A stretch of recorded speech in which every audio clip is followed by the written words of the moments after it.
मेरा नाम है श्रेयस और इस चैनल का होस्ट। तो मैं आपको बायोलॉजी पढ़ाने वाला हूँ और आज से हमारा एक पहला लेक्चर है बेसिक बायोलॉजी क्लास 10 सीबीएसई का। तो ठीक है, चलिए शुरू करते हैं बेसिक बायोलॉजी क्लास 10th।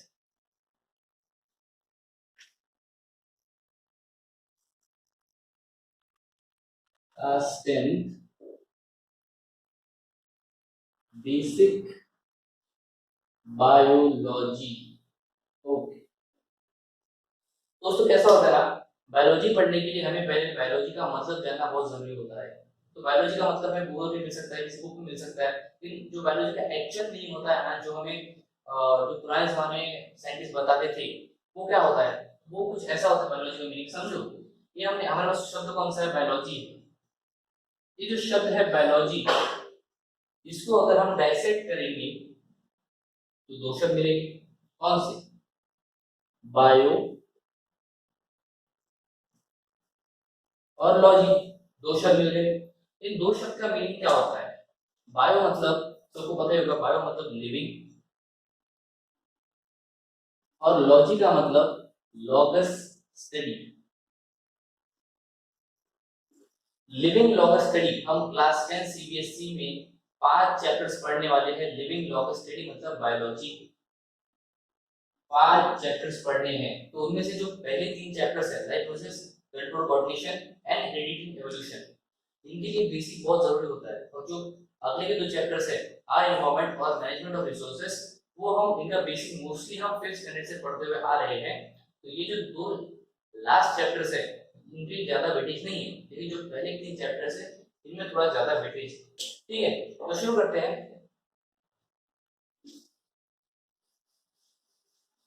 आपको ट्री पता है, लाइफ ट्री से हम कहते हैं। सेल होता है, ओके, सेल से टिश्यू बनता है, टिश्यू से टिश्यू सिस्टम बनता है, इम्यून सिस्टम से क्या बनता है, ऑर्गन बनते हैं, ऑर्गन से क्या बनता है, ऑर्गन सिस्टम, और ऑर्गन सिस्टम से ऑर्गेनिज्म। ठीक है, इतना समझ गया आप लोग। अब कैसा होता है ना, क्या इस चार्ट से ये बता सकते हैं कि जो कॉम्प्लेक्स ऑर्गेनिज्म बनता है वो एक सिंपल सेल से बनता है? तो ये जो सेल है, क्या हम इसे बोल सकते हैं कि ये बायोलॉजी का बेसिक सेल होता है? तो इस बेसिक बायोलॉजी के लेक्चर में हम सेल के बारे में पढ़ने वाले हैं। सेल के क्या फंक्शंस होते हैं, उसमें कौन से ऑर्गेनेलिज होते हैं, इसके बारे में पढ़ने वाले हैं। ठीक है, तो देखते हैं सेल एक्चुअली होता क्या है। ठीक है, अब सेल क्या होता है? सेल, अब सेल एक ऐसा स्ट्रक्चर होता है जो हमारी आंखों से, नेकेड आई से हम उसे देख नहीं सकते हैं। वैसे सेल का जो टेक्सचर डेफिनेशन होता है वो होता है, cell is a structural and functional unit of life. अभी बता दिया टेक्स्ट बुक में कि cell is a structural and functional unit of life. हाँ, हमें मानते हैं कि सेल एक basic structural and functional unit of life होता है, लेकिन सेल की जो एक्चुअल डेफिनेशन है, फिर सेल को एक्चुअली हमारे माइंड में हमें सेल का अगर पूरा स्टडी अगर डालना है, तो उसकी हमें बेसिक डेफिनेशन मतलब अपने ओन वर्ड्स में हमें उस डेफिनेशन बतानी पड़ेगी। तो वो डेफिनेशन कैसे पढ़ सकते हैं? सेल की पूरी स्टडी करने के बाद, पूरी मतलब जो हमें 10th स्टैंडर्ड के लिए एप्लीकेबल है, मतलब 10th स्टैंडर्ड के लिए हमें जो इम्पोर्टेंट है वो स्टडी अगर हम कर लेंगे, तो हम सेल की डेफिनेशन बता पाएंगे। ठीक है, तो भाई अब पढ़ते हैं कि सेल, जो ये सेल होता है, हमने सेल की डेफिनेशन देखी। अब सेल के 2 टाइप्स होते हैं, प्रोकैरियोटिक सेल होता है, आप जानते होंगे, और दूसरा होता है यूकारियोटिक सेल। अब इन दोनों में फर्क क्या है? इन दोनों में फर्क जो हमें प्रीवियस क्लासेस से हम पढ़ते आ रहे हैं वो होता है, prokaryotic cell is not well organised, not well organised. इतना हमें पता है कि prokaryotic cell is not well organised, तो इसके डिफरेंशिएशन में जो यूकैरियोटिक सेल होता है इट इज वेल ऑर्गेनाइज्ड। ठीक है, हमने जो पिछली क्लास में प्रीवियस क्लासेस में हमने डिफरेंशिएशन देखा है इन दोनों का, उसमें हमने देखा कि प्रोकैरियोटिक सेल जो होता है it is not well organised and eukaryotic cell is well organised. अब ये तो हम पिछले क्लास में पढ़ चुके हैं, लेकिन 10th क्लास में जो जरूरी है वो हम क्या पढ़ने वाले हैं? Eukaryotic cells they have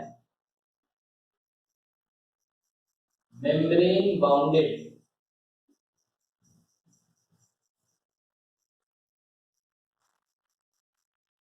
cell organelles। Eukaryotic cell में मेम्ब्रेन बाउंडेड सेल ऑर्गेनेलीज होते हैं।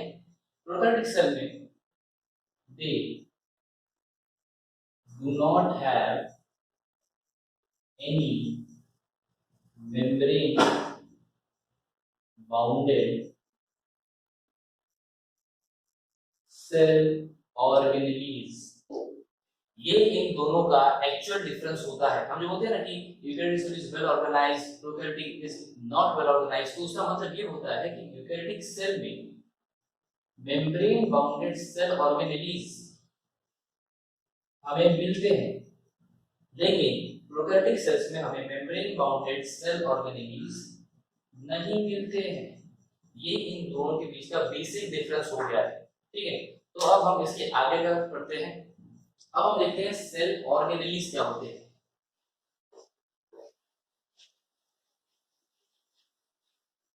देखिए सेल ऑर्गेनेलीज क्या होते हैं।